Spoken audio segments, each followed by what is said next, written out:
Wa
الرحمن الرحيم إن الحمد لله نستعينه ونستغفره ونؤمن به ونتوكل عليه ونعوذ به من شرور أنفسنا ومن سيئات أعمالنا من يهده الله فلا مضل له ومن يضلله فلا هادي له أشهد أن لا إله إلا الله أشهد أن محمدا عبده ورسوله اللهم صل وسلم وبارك على سيدنا حبيبنا وشافعنا ومولانا محمد صلى الله عليه وسلم وعلى آله وأصحابه وتابعين إلى يوم الدين. قال الله تعالى في القرآن الكريم بسم الله الرحمن الرحيم قل هو الله أحد الله الصمد لم يلد ولم يولد ولم يكن له كفوا أحد. Sallallahu alaihi wasallam. Qala Rasulullah sallallahu alaihi wasallam man yuridillahu bihi khairan yufaqihu fid din. Ucapan yang Al-Fatihah kepada pengarang kitab kita yang mengasihati Al-Fatihah.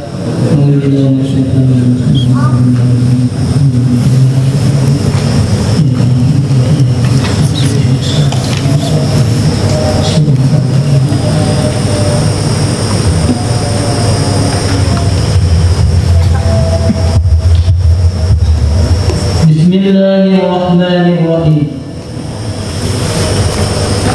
Kana babuhu yuqra'u bil azafir.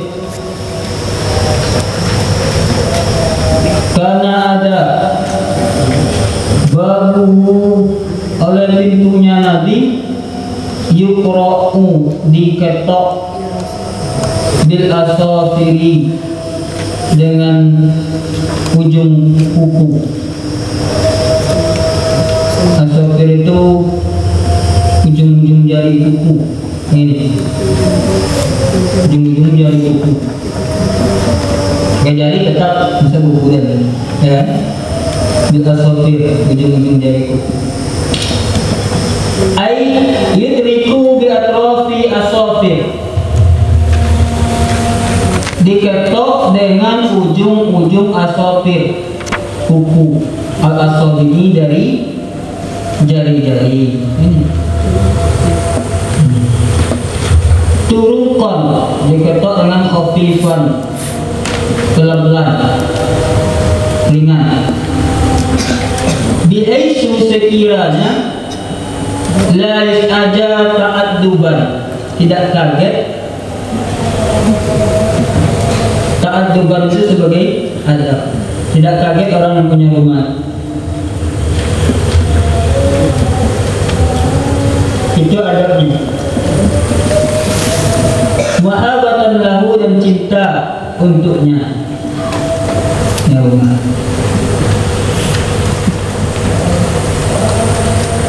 Rasulullah SAW kalau masuk rumah, beliau mengetok pintu dengan ujung jari, ujung kuku jari. Nah, ini contohnya. Ujung jari kuku. Nah, ini jari kuku.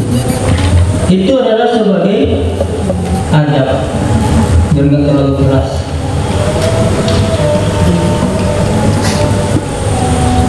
Ini sudah pernah juga Al-Mukarram Ustaz Sandi membahasnya. Pernah bahasnya. Pernah diketok sekali.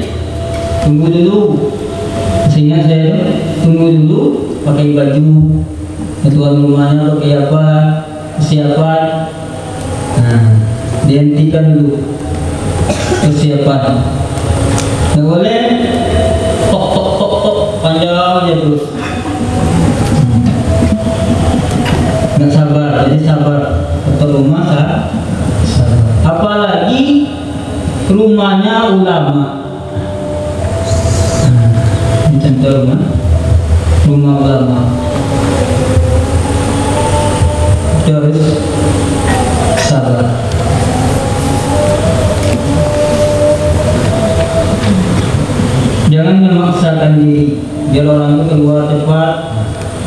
Jangan.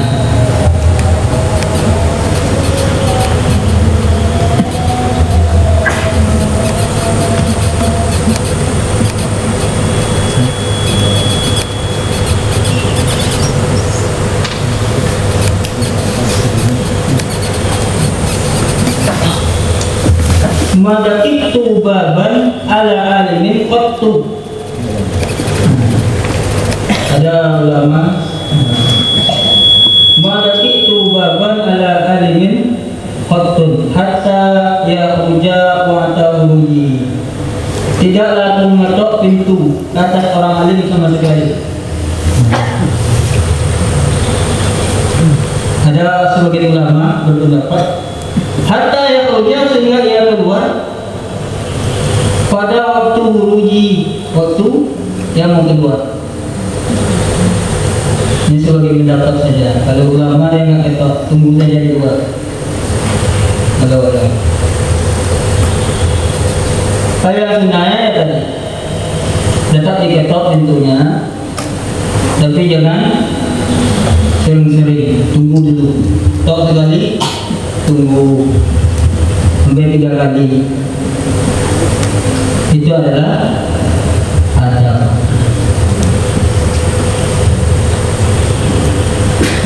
Al-adabu pokok. Adab itu lebih tinggi daripada apalagi rumah siapa saja, apalagi rumah ulama. Kalau itu sama semua lebih bagus. Rumah ulama ketoknya lembut, rumah orang apa lembut.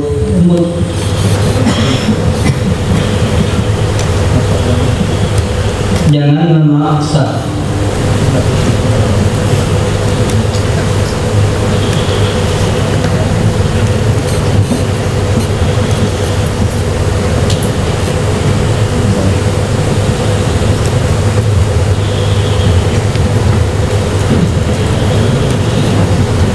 Maka diajarkan bahwa sungguhnya ulama la yanbaghi ay yutruqa babahu, tidak pantas mengetok akan pintunya mereka indal istidzan, ketika minta izin atas mereka, kecuali mengetoknya secara ringan bil asfar, dengan ujung-ujung jari, sama ujung apa, ujung kuku.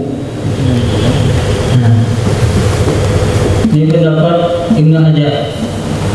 Tapi pendapat Ibnu Hajar mengatakan boleh cuma bil asabi. Kemudian kalau tidak apa lagi boleh pakai jari. Itu pendapat Ibnu Hajar. Pakai jari maksudnya ketokan tadi. Seperti ini. Boleh. Asabi. Pakai ujung kuku. Tapi tetap dikit-dikit, tidak boleh juga kencang-kencang sekali. Intinya orang rumah itu gak kaget. Kita ketok rumahnya kaget ya.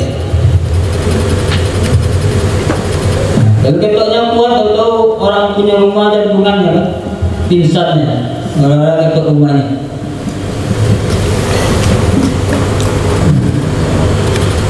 Berarti lembut ketok rumahnya, berarti itu sudah menunjukkan akhlak pada pribadi seseorang.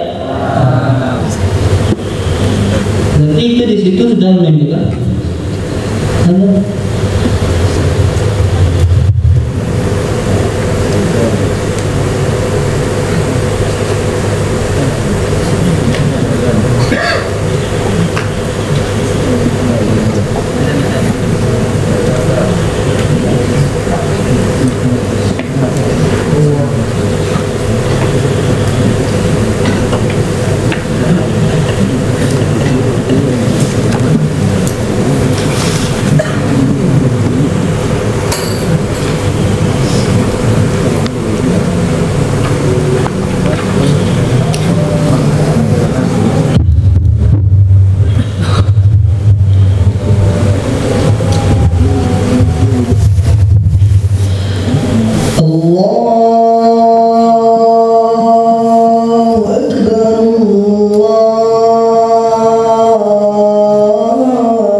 أشهد أن لا إله إلا الله.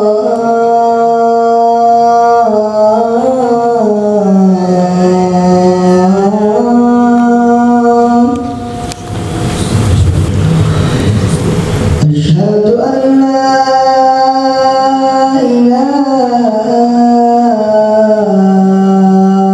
إلا الله.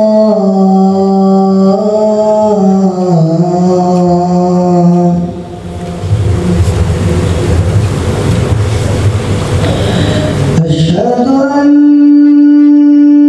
محمد رسول الله.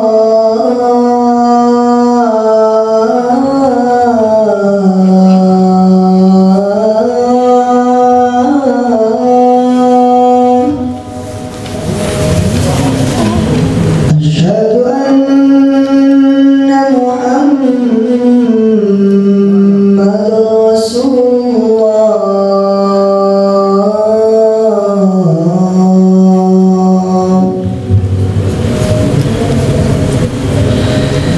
حي على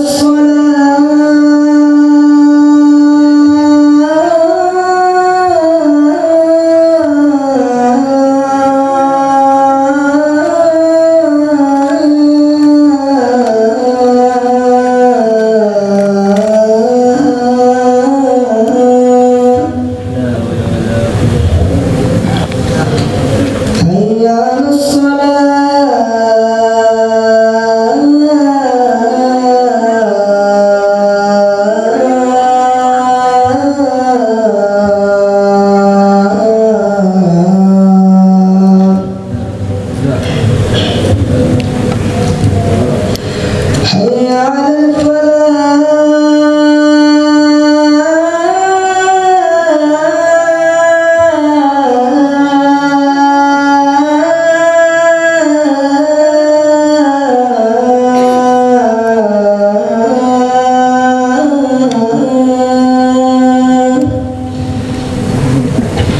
حي على حي على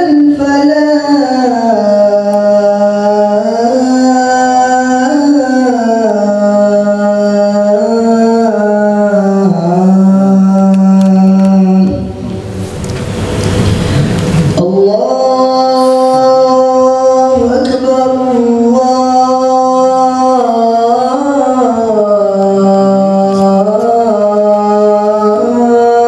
الله أكبر لا إله إلا الله.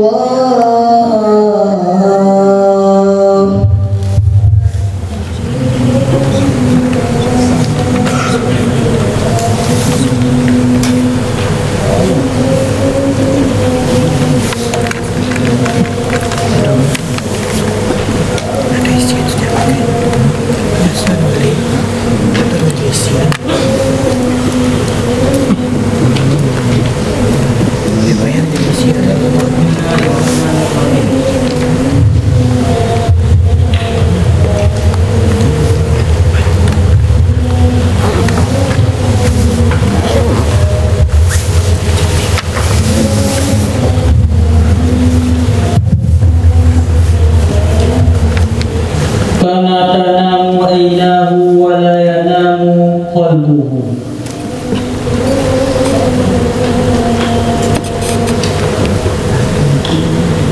Ada yang Rasulullah sallallahu alaihi wasallam tanamu ainahu, tidur dua matanya Nabi.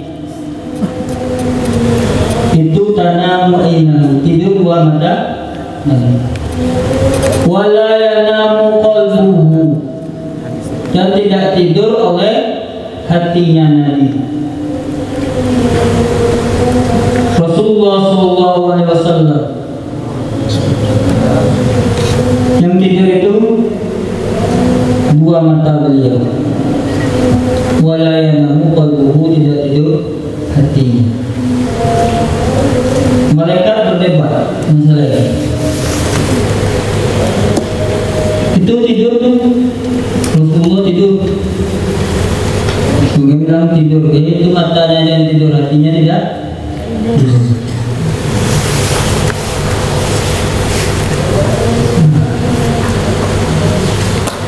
Karena waru'yal anbiya wahyu, mimpi dari anbiya itu adalah wahyu.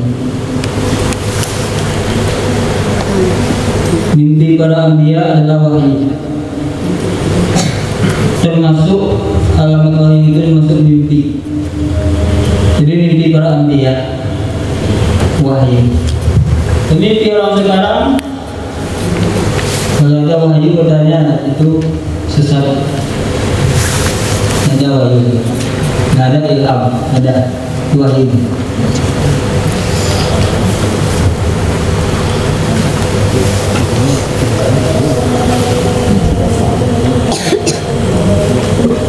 Rasulullah SAW matanya tidur, tapi hatinya tidak tidur. Kalau ada orang tidur, matanya tidur, hatinya tidur itu wajar. Tapi kalau ada orang matanya melihat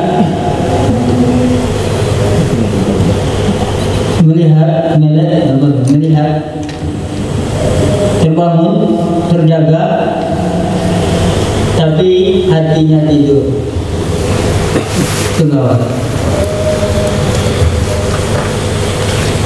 Kalau ada seperti kita namanya ketika tidur tuh nggak ingat apa-apa lagi, itu aja manusia. Tapi yang bahaya apa? Orangnya bangun, matanya bangun, tetapi hatinya tidur. Hatinya tidur. Yang bahayanya hatinya tidur. Hidayah tidak akan masuk kepada hati orang yang tidur. Nasihat tidak akan masuk kepada orang hatinya tidur. Sebenarnya koreksi diri saya. Paham nggak saudara? Kemana arahnya, paham kan? Paham nggak?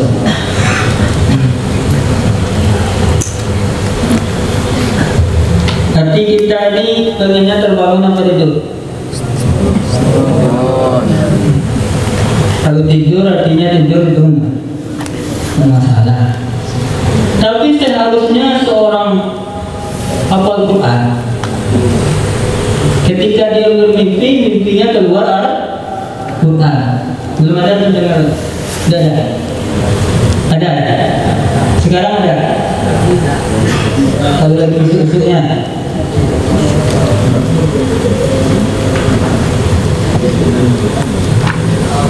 itu tetap ada. Kalau orang busuk ya Al-Quran, apalagi yang mau apa tuh, yang mau kubro itu biasanya bisa mimpi-mimpi itu. Seharusnya yang mau kubro itu harusnya mimpinya Al-Quran.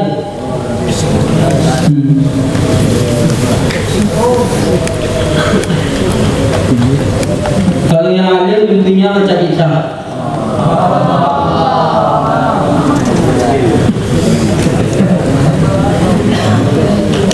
Mimpinya membahas masalah air. Apa? Air.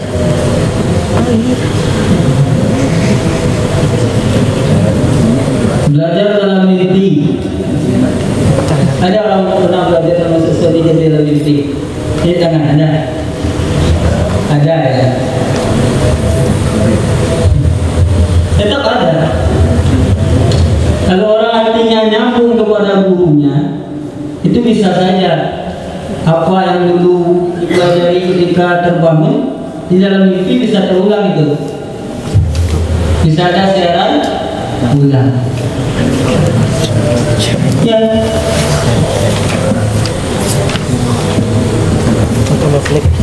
Itu bukan cerita hayalan ini. Insya Allah, kalau itu hatinya tawadhu, mengikuti perintah, mengikuti taati perintah pondok, insya Allah bisa mimpi sama guru. Sebenarnya kita malu kalau nggak mimpi pada guru. Sedangkan sama guru saja nggak mimpi, bagaimana dengan Nabi? Arahnya di situ sebenarnya. Ya.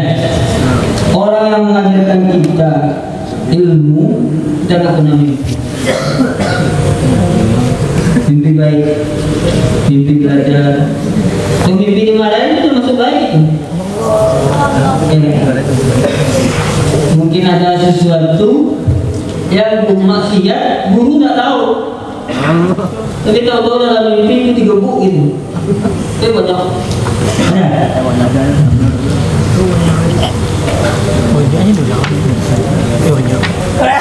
Itu bisa terjadi kalau kita ada hubungan baik dengan guru.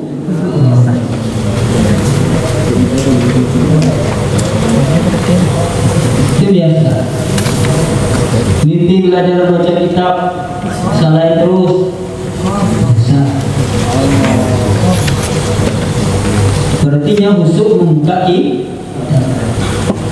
mimpi didoakan guru, namanya. Mimpi berwasiat gurunya, kamu lagi buat saya yang terbaik. Gimana ya?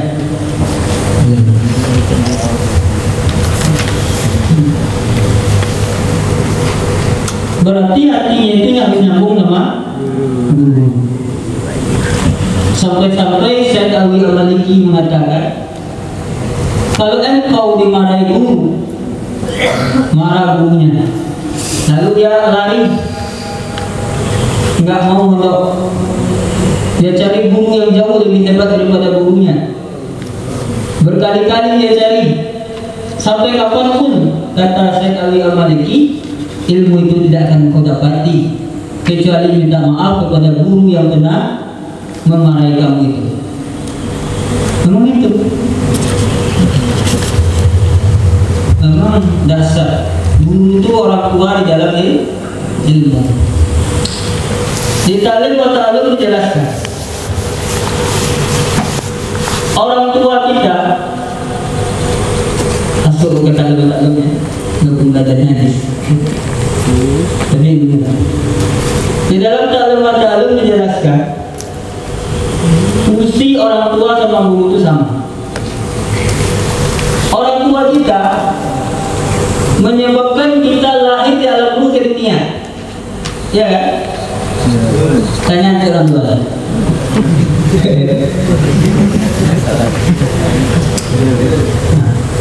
Orang tua kita menyebabkan kita lahir ini musabab. Hakikatnya adalah izin Allah, pasti ya ragu. Ya kan? Pasti itu ya ragu. Pasti kalau ragu neraka. Musabab orang tua kita, ya kan? Dengan musabab lah, dengan pernikahan, dengan sunnah Nabi. Terus lahirlah kita ke dunia, ya kan? Kita lahir dari alam apa? Kedua dari alam rahim, dari alam dua alam rahim, lalu ke dunia. Nah, guru tugasnya di mana? Guru itu mengangkat dari alam rahim ke langit lagi, ke rohani. Ke roha dalam ruh, ke rohani kita. Itu tugasnya guru. Tapi mantap kalau orang tuanya alif bata itu mengajari orang tua. Berarti guru pertama adalah orang tua. Yang ahbab itu, yang bukan ahbab juga ada yang mengajari itu. Minimal seorang orang tua ngajarin bismillah, ngajarin alif, ba, huruf jaya diajarin, adab-adab diajarin. Berarti guru yang pertama adalah orang tuanya, itu bagus. Maka hati-hati.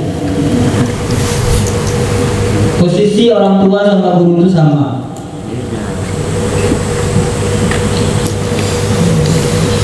Mesti orang tua sama guru sama. Adab itu penting.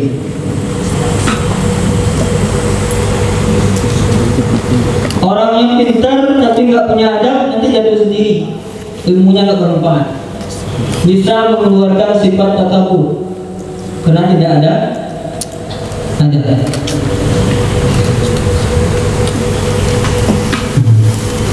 Contohnya ada Ali Nahu, dia pakar nahu, bahkan dijuluki dengan Sultan Nuhat.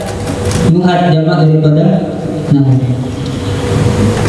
Pemimpin para ahli nahu, pemimpin para ahli nahu, hebat gak? Presidennya ahli nahu. Tapi ada kecerobohan dia. Setiap dia berdebat sama ahli nahu yang lain, katanya kotor. Kalau ahli nahu lain, katanya kotor. Katanya kamu yang sudah keempat lah, kakak. Itu katanya.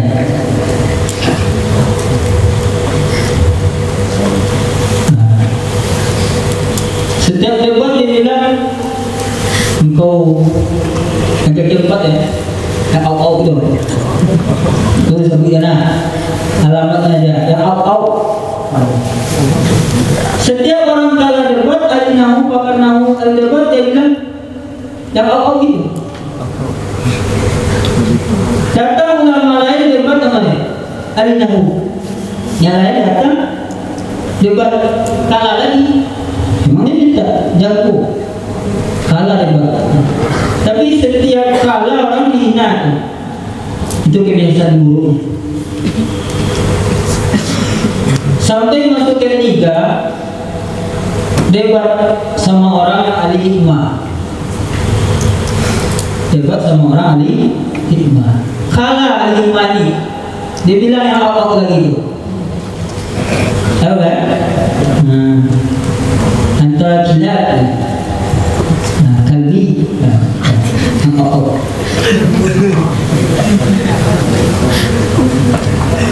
Kalbun ya. Adapun kamu itu kalbun makanya.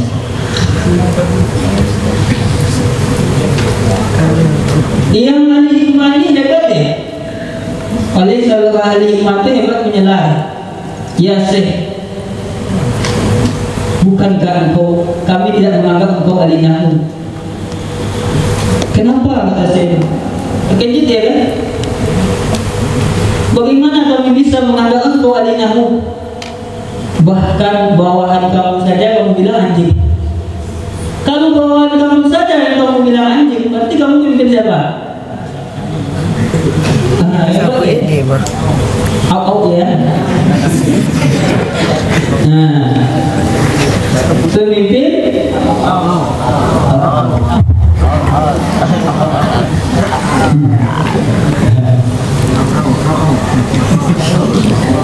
berarti intinya apa? Orang ilmunya sedikit tapi dapat ridho dari guru, insya Allah sudah manfaat sampai mati. Apalagi ilmunya banyak, yang dikit tadi kan dari apa? Dari kesimpulan, saya dikit saja lah biar berkata. Selagi kita masih diberikan kesehatan, jiwa masih membara, jiwa muda, habiskanlah jiwa muda untuk agama. Jiwa muda makan habis tapi bukan untuk agama. Selagi masa muda itu jangan main apa? Wah, nggak apa-apa lah, yang penting saya di pondok. Itu baru masuk nama, itu orang baru masuk. Jadi kalau orang udah bertahun-tahun di pondok harusnya lebih.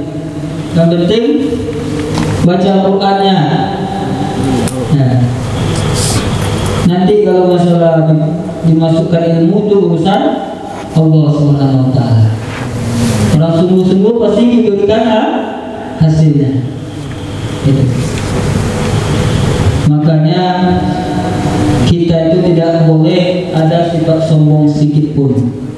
Menjadi ahli ilmu itu tidak boleh sifat sombong. Di dalam ulama mengarang kitab, beliau nggak pernah mengatakan kitab saya ini the best of the best. kitab saya ini terbaik, paling terbaik, pernah nggak? Nggak pernah. Selalu mengatakan hamba yang lemah ini, hamba yang dhaif ini, hanyalah Allah Subhanahu wa taala yang Maha memberi. Ya. Coba baca buku iman itu selalu gitu. Selalu merendah serendah-rendahnya. Baru diberikan ilmu oleh Allah Subhanahu wa taala. Ada kita bertahun-tahun di pondok pesantren belum jadi hafiz Quran. Itu tandanya Allah sayang juga. Apa sayangnya? Allah pengen kamu itu dibersihkan dari dalam, bukan dari luar. Hatinya bersih dulu, jiwanya betul-betul menjadi orang yang takwa dulu, baru dimasukkan ilmu. Itu bukan dalil malas-malas juga. Nanti malas-malas dia pakai dalil itu. Bukan. Tetap sungguh-sungguh ngajinya, belajarnya tetap sungguh-sungguh. Walaupun larinya masih siput ya. Ada yang larinya kencang ya kan? Ada yang siput pelan-pelan. Semoga pelan-pelannya pas tujuan yang sama. Kadang kok nggak masuk ilmu ya, udah itu pulang. Tambah nggak masuk lah ilmu kalau pulang. Makanya setiap syarat orang menuntut ilmu, kata Imam As-Syafi'i, syarat orang yang menuntut ilmu itu cerdas. Itu lebih utamanya cerdas. Dan mengatakan cerdas itu orangnya nggak ideal. Nah, kalau di dalam ilmu hadis dia memang cerdasnya super cerdas, namanya lebih utama, cerdas yang sempurna. Sekali dengar hafal, itu cerdas yang sempurna, itu ahli riwayat hadis kalau seperti itu. Kalau kita ini ya minimal lah nggak apa namanya, nggak putih kabel lah. Nggak putih. Semuanya di pondok ini cerdas-cerdas semua. Tandanya dia cerdas, ya ini pondok pesantren daripada sekolah. Cerdas semua kan? Cerdas semua. Yang santri-santri tanda-tanda cerdas semua. Tahu jangan nasihat Imam As-Syafi'i. Al-ayatul fatal ilmu itu kok kehidupan pemuda ilmu dan takwa. Tahu itu cerdas. Punya apa? Punya biaya. Ya, punya biaya. Sungguh-sungguh. Pokok perutamanya itu sungguh-sungguh. Pokok utamanya itu sungguh-sungguh. Orangnya nggak cerdas, sungguh-sungguh lulus deh. Orangnya nggak kaya, biasa-biasa saja, dengan sungguh-sungguh lulus. Susah biaya, dengan sungguh-sungguh lulus. Selesai. Yang pokok utamanya itu sungguh-sungguh. Kalau kecerdasan itu memang sebuah anugerah yang sudah diberikan oleh Allah Subhanahu wa taala. Yang super cerdas, yang cepat ngapalnya, hafal susah lupa, itu satu anugerah. Tapi kan ada orang terikat dengan kecerdasannya itu, karena nggak pernah diasah dari kecil, nggak pernah dididik sama orang tua dari kecil untuk menghafal, akhirnya dia sebenarnya cerdas. Tapi malas karena tidak dididik. Nah, sebenarnya cerdas. Ketika orang ini dilepaskan kebodohannya, apa namanya, kemalasannya, menjadi orang-orang sungguh-sungguh, sudah dia diberikan oleh Allah, lihatkan oleh Allah jati dirinya, maka orang ini cerdas. Semoga kita semua ini diberikan Allah orang yang cerdas. Amin. Ilmunya diberkatkan oleh Allah Subhanahu wa taala. Itu nasihat yang masuk. Yang keempat itu Tul zamani, panjang masanya. Memang pondok itu memang butuh panjang masa, lama masa, cerdas, biayanya ada, sungguh-sungguh, panjang masa 4. Cerdas, punya biaya, sungguh-sungguh, zaman, panjang masa.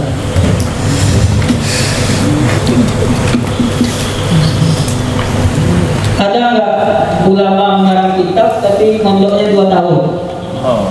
Ada sudah. Ulama besar. Pasti kadang-kadang dia tidak tampak di pondok, tapi dia belajar berorangan, datangin ahli hadis, datangin ahli fikih, 4 mata.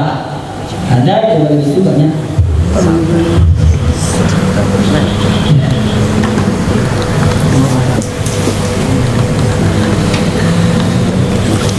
Maka yang baru-baru,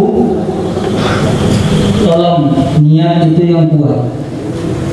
Mondok itu niatnya jangan ke sini dan ke situ, nanti pindah-pindah tempat.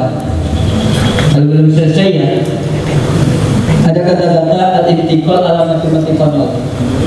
Pindah-pindah tempat itu adalah tandanya orang yang konyol. Ini kata-kata.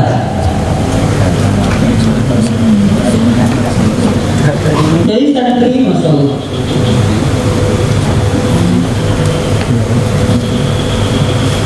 Sungguh-sungguh.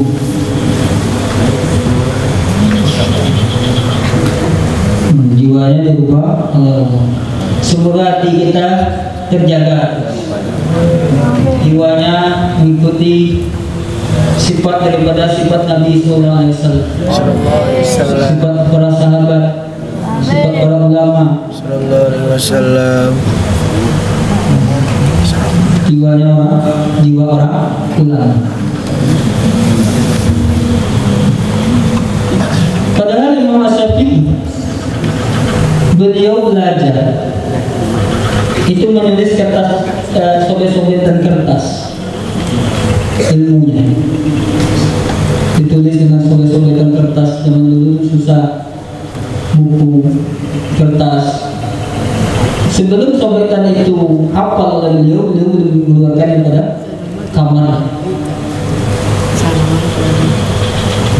Itu jiwanya memang.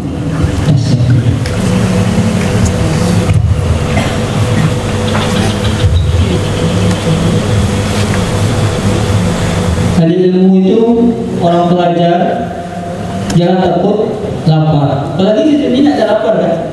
Tidak lapar nggak? Takut kenyang ya? Orang dulu itu kalau belajar itu lapar-lapar.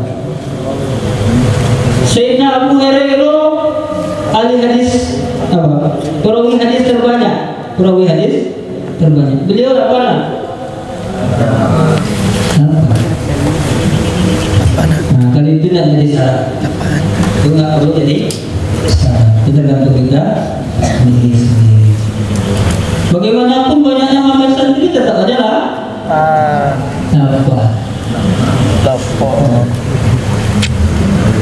Semoga ditajamkan rohaninya Allah Subhanahu Wa Taala. Ketika seorang kalau rohaninya tajam, mungkin orang lain menganggap dia akan mampu melakukan perintah Allah, dia akan mampu melakukan perintah Allah. Mungkin jasmaninya cacat, belum ada yang masuk santri yang cacat. Saya punya teman mengenal orang Pariaman, dia cacat, tetapi tajud dia nomor 1. Pakai apa tuh mas? Keyboard ya? Kayak moyang Untuk apa tuh? Skateboard kan? Ya, yang muncul kalau kaki dua atas tuh di jalan rodanya sampai apa namanya? Skateboard. That's what buat lah. Skateboard. Sama saya selancar tuh. Pasti di darat mainnya juga di dahulu. Nah, beliau pakai itu. Cacat. Tetapi rohaninya tinggi. Berarti yang paling kuat di dalam ilmu itu adalah rohani yang tinggi. Apalagi alhamdulillah Allah Subhanahu wa taala berikan anugerah kepada kita sempurna dari segi fisik. Kakinya sehat, badannya sehat. Itu jauh lebih apa? Lebih dihabiskan untuk agama. Makanya menuntut ilmu itu jangan lesu. Benar. Karena khatamuhu min warikin wa kana khassuhu habasiyah. Ada oleh khatamuhu cincinnya Nabi min warikin dari perak, fiddah perak. Warikin itu mana? Perak. Wa kana khassuhu, ada mata cincinnya Nabi habasiyah, dari negeri Habasyah. Itu sebarjat dari negeri Habasyah. Apa sebarjat? Intan permata dari negeri Habasyah. Warnanya hijau. Warnanya hijau. Kalau udah warnanya hijau. Kalau dilihat itu membersihkan mata, baru senang. Nah, menerangkan penglihatan. Warnanya hijau, kalau dilihat itu membersihkan mata dan menerangkan penglihatan. Ini cincinnya Nabi Sallallahu Alaihi Wasallam.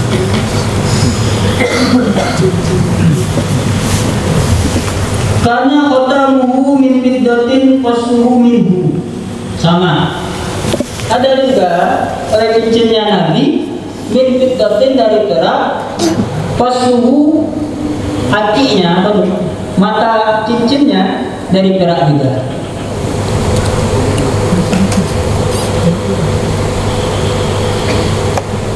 Dulu cincin tersebut di tangan Nabi, kemudian pindah kepada tangan di sini Sumas As-Sidi, berarti Abu Bakar As-Sidi. Pak Umar kemudian kepada Sayyidina, kemudian kepada Sayyidina Utsman, sehingga hilang cincin tersebut di sumur Aris namanya, di Bi'ri Aris, ya, sumur Aris terjatuh.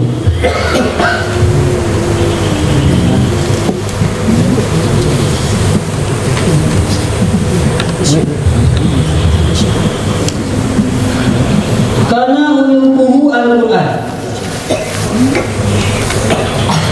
hulukuhu, ada ya akhlak Nabi itu Al-Quran. Akhlaknya Nabi Al-Quran.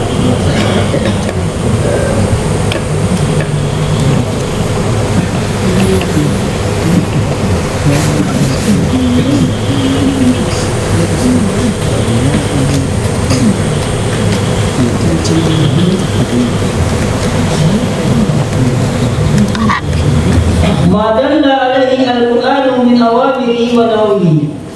Satu yang telah menunjukkan ke atasnya Al-Quran dari perintah Allah dan larangan Allah, janjinya Allah dan siksanya Allah. Ila wali dzalik.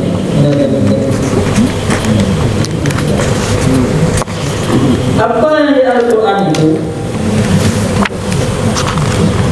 Itu contohnya siapa?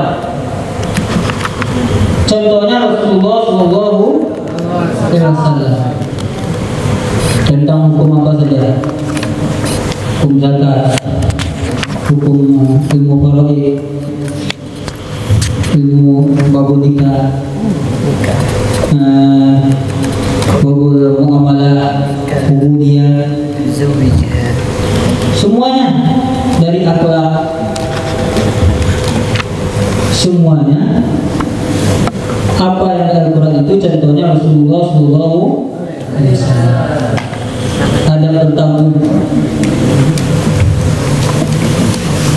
Semua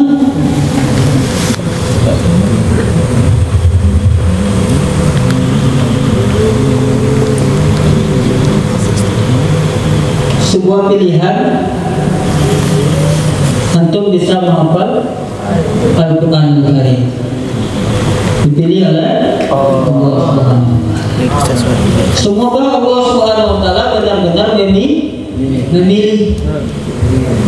ya, benar-benar orang-orang yang bisa menyelamatkan orang tuanya dari mereka. Berapa orang?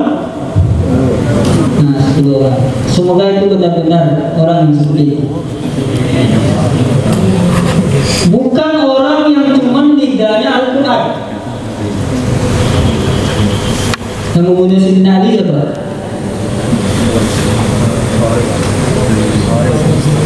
Yang membunuh Sayyidina Ali apa Al-Quran enggak? Hah? Hafal Al-Quran terbaik, yang qori terbaik. Semoga lafaznya Al-Quran ada di akal kita. Lalu maknanya Al-Quran semuanya itu ada di hati kita. Akalnya pintar, hatinya miskin. Itu takut kita. Akalnya mengatakan ini baik, Al-Quran yang membunuh. Hatinya nantang apa yang ada di otaknya. Allah. Akhirnya jalannya tidak lurus. Semoga apa yang ada di hafalan kita itu, hafalan bacaan darinya, walaupun tidak walaupun belum jadi orang alim, walaupun belum jadi orang alim, walaupun ada yang ngerti, tapi ada yang ngerti. Masa puluhan tidak? Puluhan ngerti kan artinya? Hafal semua puluhan artinya. Yang lama-lama itu insya Allah hafal semua yang lamanya. Al-Fatihah, Al-Wahad. Syaratnya apa? Artinya. Biar hati kita itu memang terkesan dengan Al-Quran. Akalnya Al-Quran, nantinya Al-Quran. Masyaallah. Hal-hal yang gak jelas gak mau dia makan, apalagi ngambil punya teman. Coba bayangkan antum ngacari. Kira-kira saya ini akhlaknya sudah sesuai dengan Al-Quran apa belum? Akhlak saya tidak sesuai dengan perintah Nabi apa belum? Akhlak saya ini tidak sesuai perintah para ulama apa belum? Nasihat-nasihatku coba bayangkan, kaca itu ngaco, jamin diri.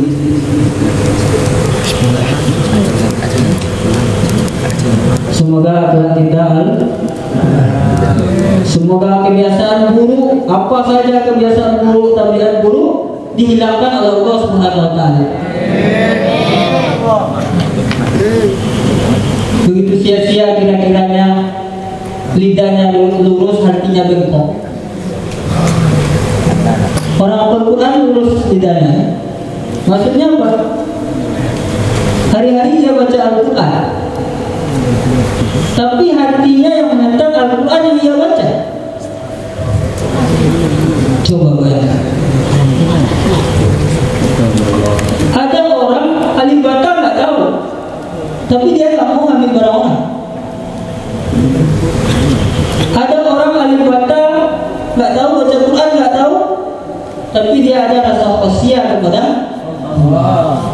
Berarti orang ini artinya Al-Quran, ilmunya tidak Al-Quran. Sebagian ayat Al-Quran diamalkan sama dia, sebagian Al-Quran tentang kejujuran dalam Al-Quran diamalkan.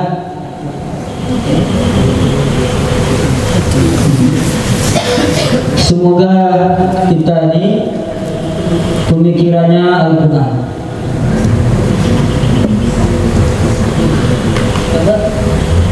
Astagfirullah. Ciptanya baru. Cipta bersambung seperti ini. Ada kita tutup dengan doa kepada majelis. Subhanallah berdi. Assalamualaikum warahmatullahi wabarakatuh.